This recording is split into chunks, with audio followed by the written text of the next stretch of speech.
First வந்து புறாக்கு டெட்ராசைக்ளின்ல ஆக்சி tetracycline ஒரு liquid இருக்குது. ஸோ அது வந்து ஒரு ஆன்டிபயோட்டிக் தான். நம்ம வந்து பவுடர் வைப்போம்.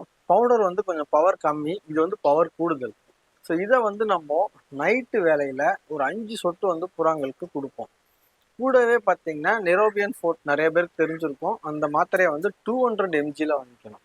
வாங்கிட்டு பாதி மாத்திரையை வந்து நைட்டில் கொடுத்துடணும். அதே மாதிரி மறுநாள் காலையில் பார்த்தீங்கன்னா நம்ம செல்கால்னு சொல்லிட்டு ஒரு கால்சியம் டேப்லெட் இருக்கும்.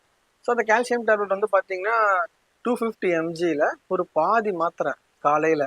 இது வந்து பார்த்தீங்கன்னா புறாக்கு டைஜஸ்ட் ஆகாது. ஸோ டைஜஸ்ட் ஆகலைன்னா நீங்கள் என்ன பண்ணுன்னு கேட்டிங்கன்னா, நல்லா சுடுதண்ணியில் கொஞ்சோண்டு பெருங்காயத்தூள் போட்டு புறாக்கு ஒரு 5லேருந்து 10 ml நீங்கள் வெறும் வயிற்றுல கொடுத்துடணும் காலையில்.